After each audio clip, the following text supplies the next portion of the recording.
Welcome to the Living to 100 Club podcast. Here's our host, Dr. Joseph Cassiani. Well, hello to everyone joining us today on our podcast. You're listening to the Living to 100 Club, and I'm your host, Joe Cassiani. Before we introduce our guests, I'd like to remind everyone that I'm available for public speaking events, particularly to community organizations and senior groups. I love to talk to others about aging well, keeping a positive frame of mind, and making it over those hurdles. There's an option on my website to set up a call to arrange a presentation for your group. I also offer a free 30-minute lifestyle audit for individuals to look at lifestyle practices, attitudes, and outlook.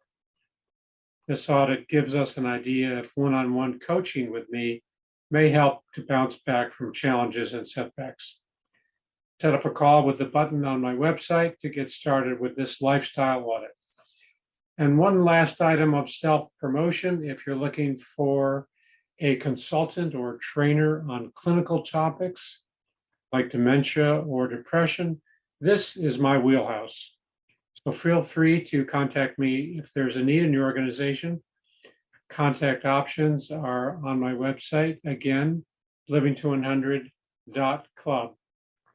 Now, on to our podcast. Our guest for this podcast is Johanna Munson, an end-of-life navigator. In this conversation, we explore how Johanna offers families peace of mind as she helps them navigate through the myriad decisions to plan for a peaceful death. We discuss her role as a communicator with families, helping them to take the important steps and have the necessary conversations so they can honor the wishes of a loved one whose death may be imminent or sudden and unexpected.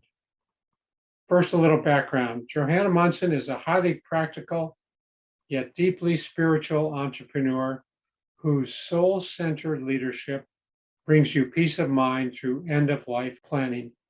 As the CEO of End-of-Life Resources, she offers multiple entryways into the often challenging conversations around end-of-life planning, including the End-of-Life Peace Plan and the End-of-Life Lounge Facebook group. Johanna was inspired to create her programs by the radically different experiences of the deaths of her mother in the ICU, hooked up to tubes, incommunicado, and her father at home with hospice care, surrounded by family.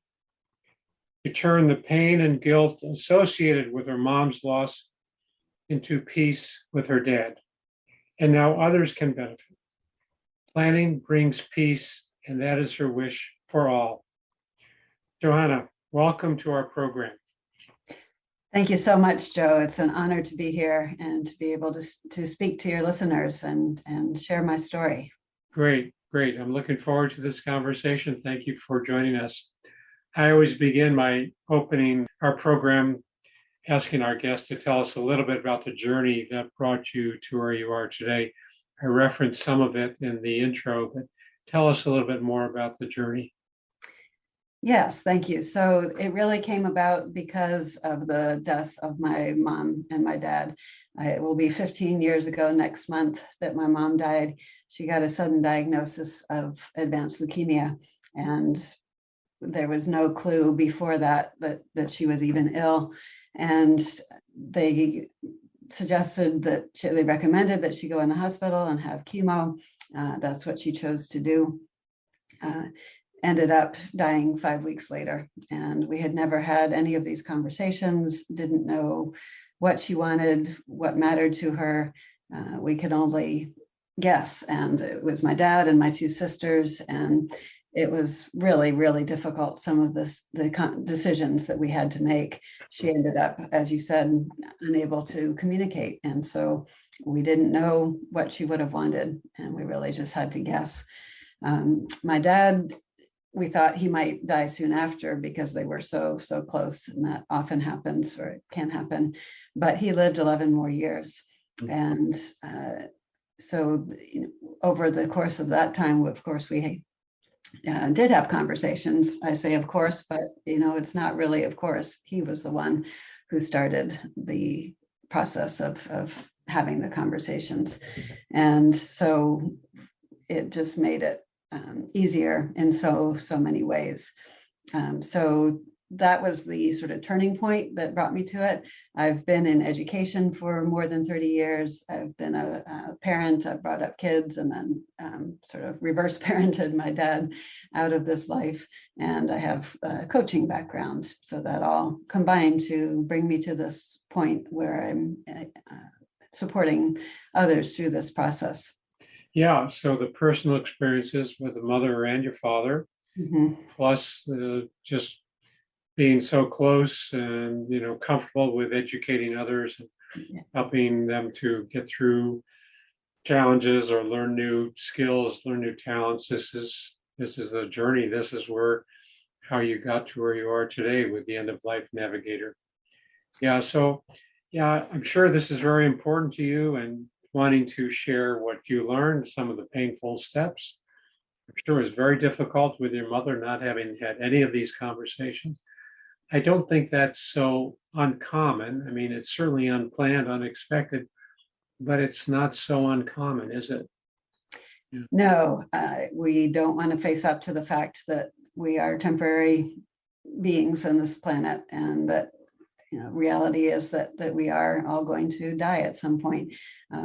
I've been a spiritual seeker all my life, looking for meaning, just beyond the day-to-day existence. And so that's one reason why this work is so important to me. I saw my father change from someone with very little interest in what was beyond. He was a scientist, very much into the data. Sure. But as he got closer to the end of his life, we had some very, very deep spiritual conversations. And I feel like I still hear from him. He shows up as a crow, and my mom shows up as a hummingbird. Who knows? But it brings me comfort. Well, that's good. We learn to let go of some of those old patterns when we're approaching the difficult, challenging, unknown. Yeah. So, now you call yourself a navigator, end of life navigator. Why do you use that term? Well, Western culture has a hard time with dying and death, and there are a few cultures in the world that actually have traditions where these things are talked about, but I would say Americans are some of those in the other side. And so even starting the conversations can be scary. And so as I went through the training, I trained as a death doula. Turns out that there's an actual National Death Doula Day. You've probably heard of birth doulas, but not so many people have heard of death doulas. And that's a term for people who guide people out of life.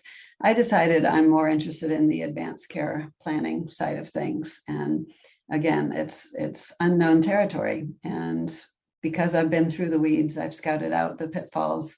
I know some of the routes to success that work for me, and I've had clients have great success with that.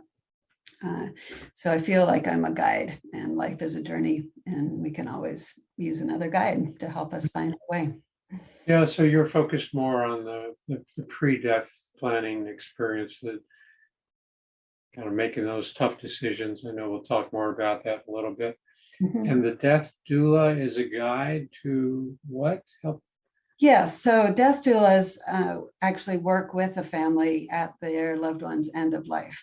And when my father was in his last weeks, he was definitely on hospice. So important to bring in hospice as soon as there's a diagnosis of 6 months or less to live. Average is like 7 days for hospice care, but you can get that support well before the actual end of life. And she brought in just this awareness that, yes, this was the end. How can we support him in actually leaving this earth in a more what's the right word? It's with ease, with confidence, with that peace. It's really peace of mind. Yeah. Sure. that he had done. He had said what he needed to say. We had said what we needed to say.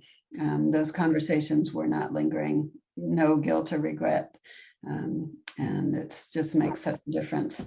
And so by doing advanced care planning, you can decide, yes, at the end of my life, I would like somebody like that in place, or maybe somebody in your family is capable of stepping up to that role.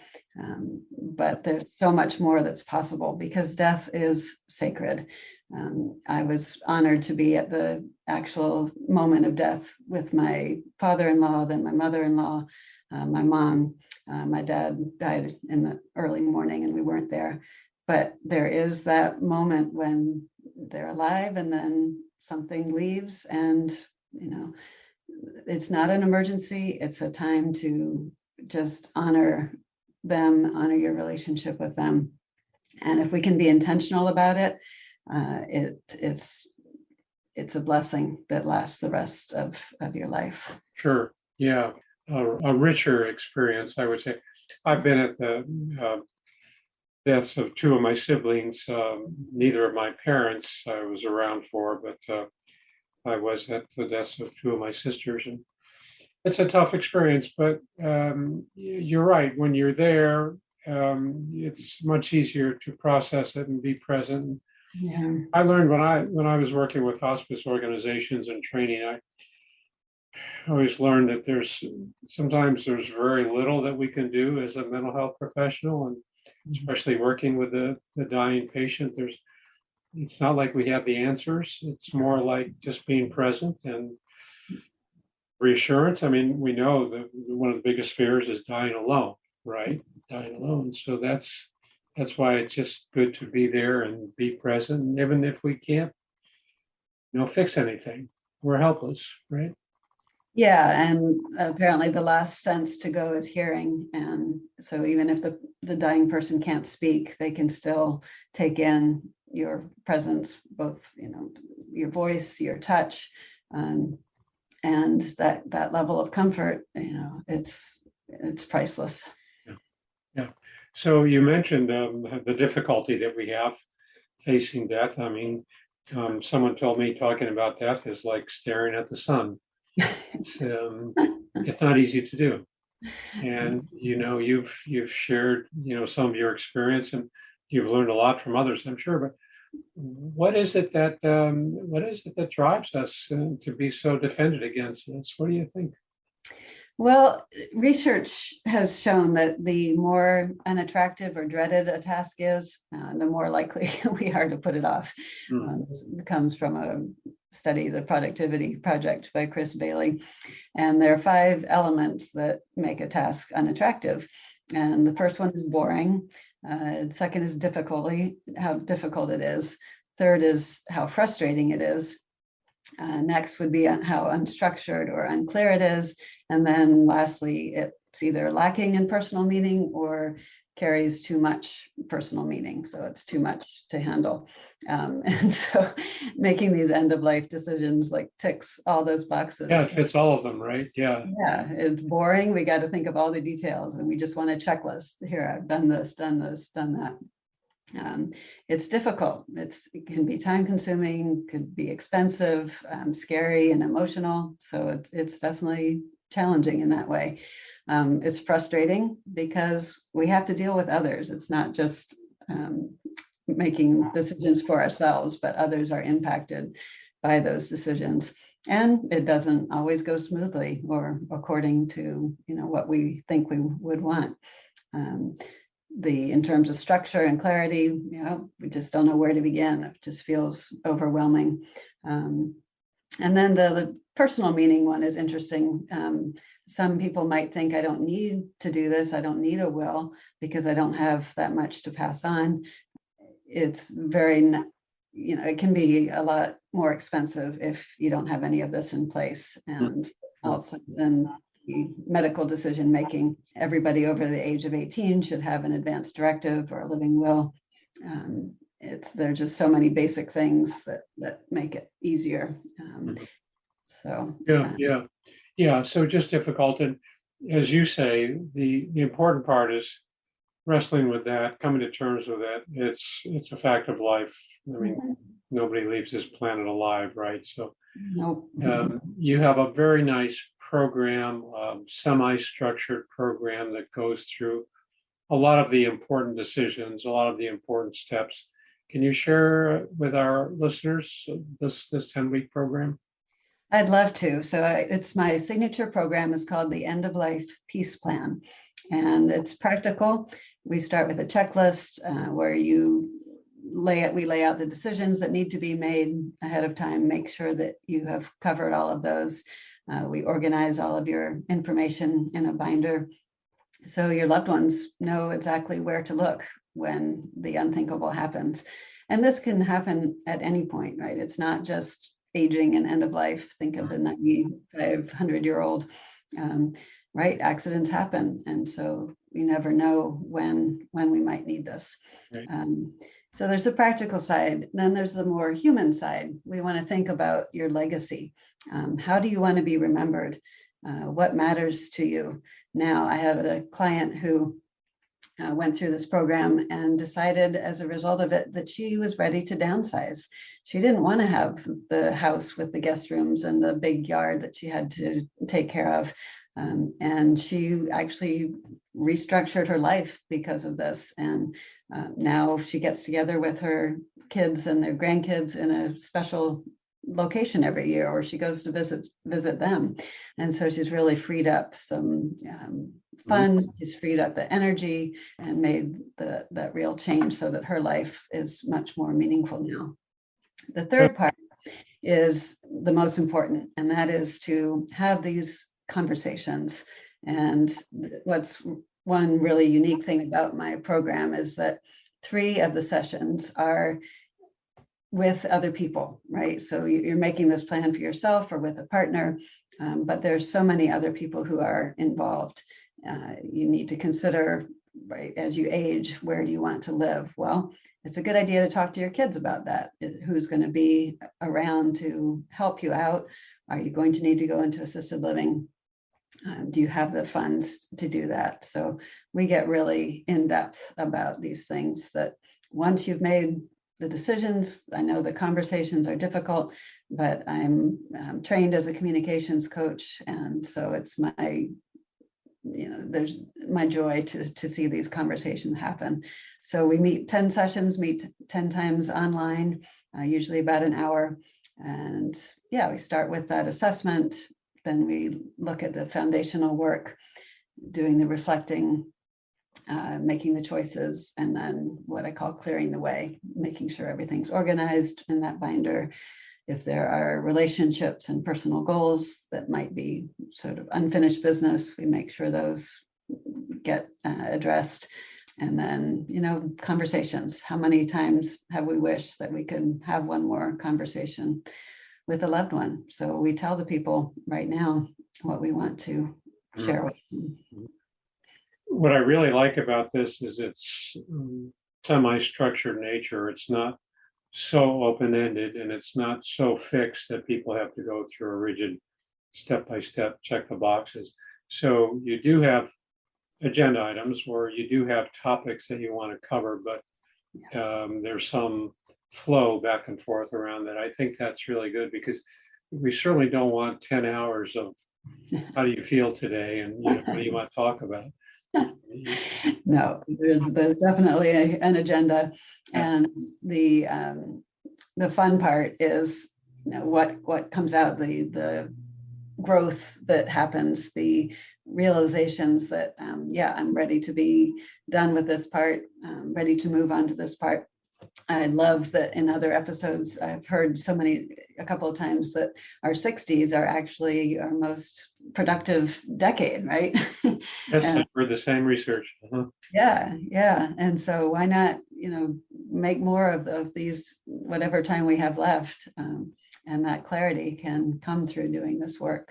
Yeah, and that's also so important, I think, because there are times that we want to plan ahead. We don't want to wait until the person, is really, death is imminent and it's time to wrestle with these decisions. We really want to plan ahead, put some of these pieces in place. Of course, they can change, from month to month or year to year. They might change, but we can put it in place and we can set that aside, and we don't have to. We're not bothered by that. We're not uneasy about broaching those topics again. Yeah. So you do have the opportunity to kind of put this in a package and let's put it on the shelf for a while. We're good with it, and we can look at it again when we need to. And of course, there are times that death is unexpected, and we're not ready for it, and the family is not ready for it. Yeah. So certainly having this package completed makes a big difference. Yes. So are all family members involved, all the adult children, or how do you select who sits? Yeah. So as I said, I really enjoy doing the advanced care planning the most. So those who want to create a roadmap for their loved ones to follow, they are the ideal clients. But of course, we do need to include adult children. Maybe you want to help a parent through this. Well, you got to put your own oxygen mask on first, right? If you haven't been through the process, how can you really expect somebody else to do this? And that experience will help you as you address some of the more uncomfortable topics. Yeah. So it's definitely working with the individual or with their partner to start with, and then as I mentioned, we bring in other family members in a couple of the sessions, and we'll give you some overall ideas of things to talk about, and then send you off into a sort of breakout room. The magic of Zoom lets us do that. And so I'm not actually there, but you guys can have a conversation and then come back and we'll debrief sort of what went on. Yeah, that's right. That's good. It's like asking you to step out of the room so they can finish their conversation. Exactly. Yeah. How about other professionals? Do you have attorneys, financial planners, accountants? Do they come in ever? Yes, I work with people all over the country, and so I have some contacts I'm actually in the Pacific Northwest in the Seattle area, so I have plenty of local contacts. I do have a procedure for people to identify somebody in their own area if they don't have a will and they need a lawyer, they don't have a financial advisor. And yes, I'm a consultant. I'm not licensed in any of those professions, but I consider myself sort of an overseer of the whole process.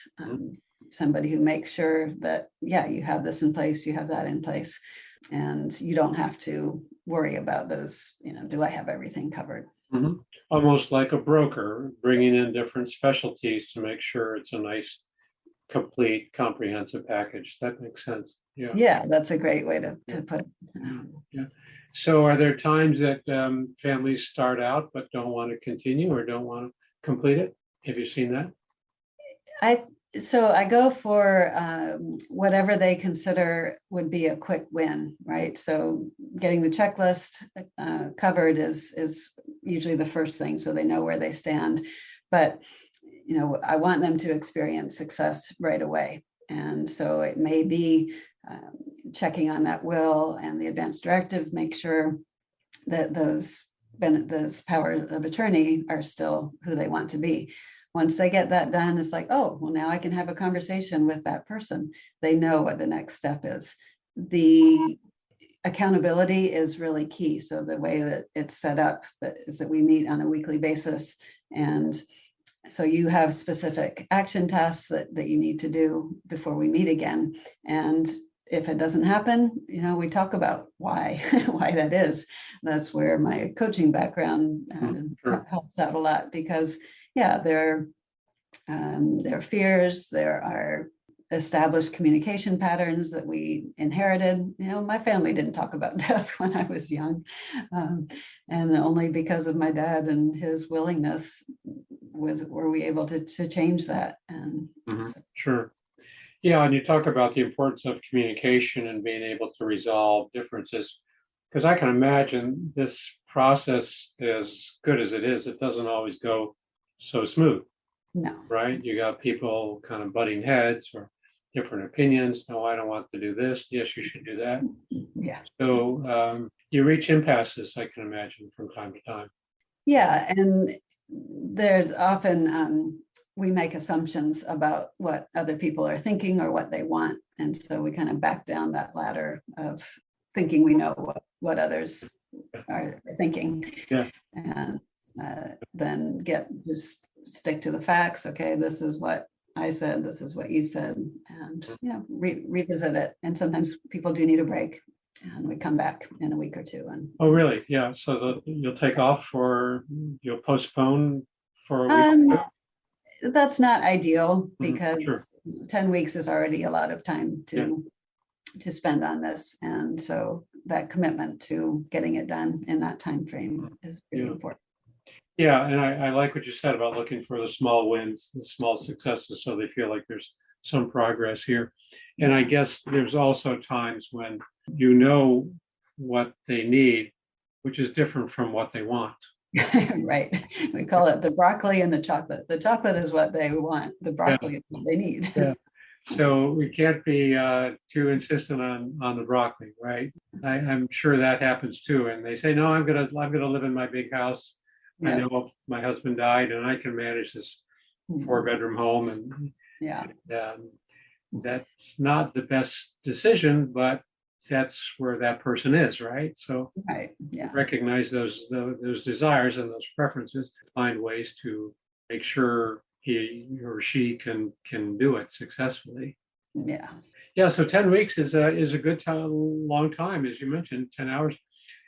Time to explore a lot of these questions and deal with some of the unknowns, and have them do the homework and research, making the visits. Yeah. How long have you been doing this, Johanna? Well, I consider it, about 15 years, because of my work with my parents and my in-laws. Officially launched the business 2 years ago.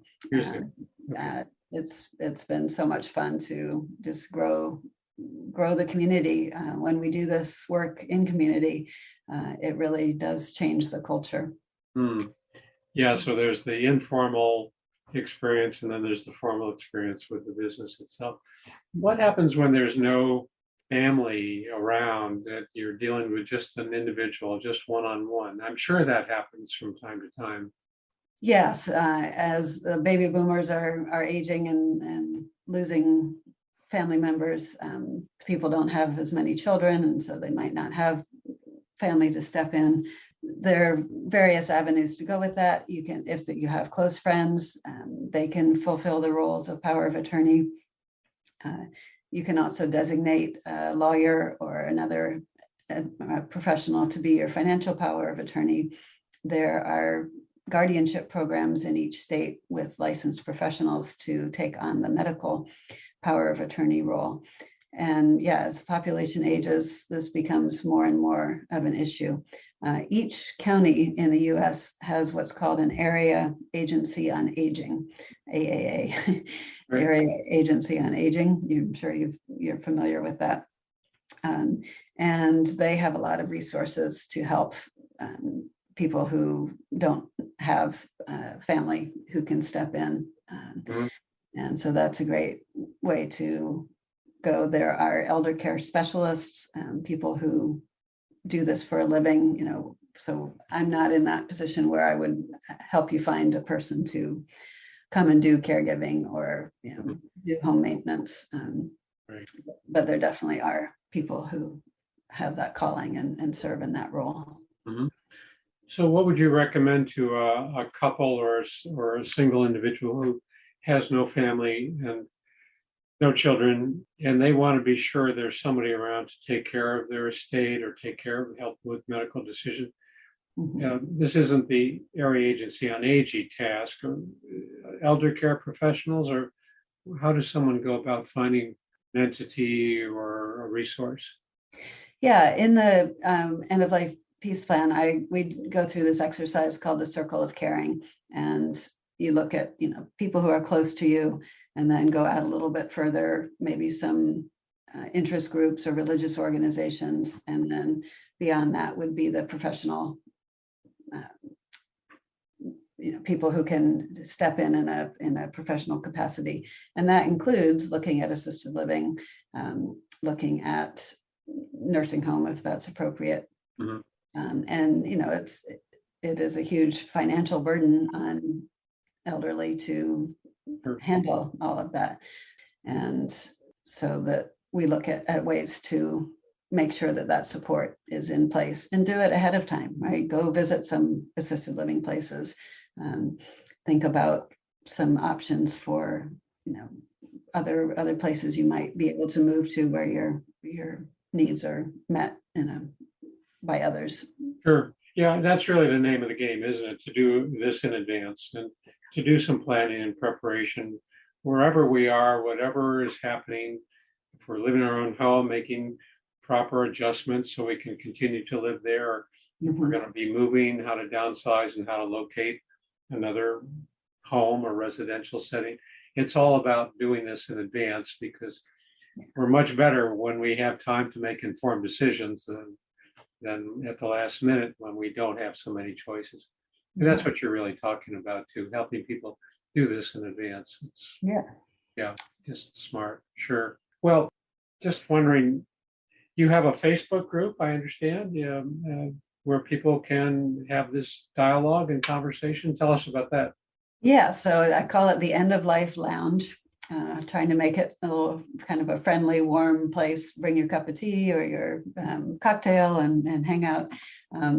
I post all kinds of information there, articles that I find, invitations to just have a conversation, start a conversation with me, with other people who are thinking about these topics, because that can be easier to do that first with somebody who's not directly involved. I do weekly live sessions with sometimes with this card game called the Death Deck. Sometimes I have guest speakers on, or I'll just address a topic that's I think is of general interest. And so that's a way to sort of get a feel for who I am, how I work, what it might be like to work with me on a one-on-one basis. Okay, so these are live events on Facebook that people can join and interact with you. Yes, and they're also available on replay. So usually I do the lives on Wednesday afternoons, Pacific time, but they're available to watch. So how do people find you? How would they go about? I mean, well, let me ask you then your website. Tell us your website. Yes, my website is johannamunson.com. Very easy. JohannaMunson.com. And I'm offering special for the listeners is my what I call my customized legacy plan evaluation, where we look at how you want to be remembered. So we'll spend 45 minutes reviewing what you have in place, and I'll give you some high-level feedback. And you can schedule that on the About page on my website. Again, that's johannamunson.com. And it's a chance to meet on Zoom and to see how we might work together. So that's a complimentary session, the life legacy plan, what we have in place. Yes, exactly. That's great. So people can set that up on your About page on your website? Yes. Yeah, great. Well, I always like to wrap up by asking our guests, what would you like our listeners to take away from today's conversation? Well, it takes courage to do this work. And so I want to honor you for bringing this conversation to your listeners and to all who are listening, offer you the knowledge that it will bring you peace of mind. The rewards of doing the work are well worth it. You'll deepen your relationship with yourself and with others. Facing up to the fact that we're mortal brings such a deep appreciation that we're alive right now. And through doing this, we grow in love and acceptance. If we do it in community, we can really change the culture. That's great. Thank you. Yeah, the difficult things in life can be the most rewarding, right? I mean, we can't look for the easy way out. That's not always the answer. Sometimes maybe, but not always. So yeah, thanks for sharing that. Before we wrap up, Johanna, I just want to remind our listeners about a co-sponsor for this program, A Mighty Good Time. Are you looking for ways to engage and stay active? Check out amightygoodtime.com. It's a one-stop shop for events and activities for those 50 and over. It's free to search and it's free to post. amightygoodtime.com. And be sure to visit the Living to 100 Club website to sign up for my weekly podcast announcements and monthly newsletters. And while you're there, be sure to download a free copy of my 9 tips for living longer. Lastly, pick up a copy of my book, Living Longer is the New Normal, all about maintaining a positive mindset in all we do. It's on Amazon as an ebook or in hard copy form. We've been talking today with Johanna Munson. Again, your website is johannamunson.com, so people can reach out to you and connect you that way. And they can also avail themselves of this complimentary Life Legacy session. That's very generous of you. Well, thank you so much for inviting me on, Joe. And it's such a pleasure to talk with you and to feel your energy and your passion for making the most of each of our lives. Well, thanks so much for that. I love what I do. That's the best part. So I'm glad you are part of my program today. And I hope people will contact you and start to look at the joy and benefit of, moving past these difficult decisions. Yeah, so great. So thanks again, Johanna, and thanks to all of our listeners for tuning in today. Hope to see you next time. Thank you.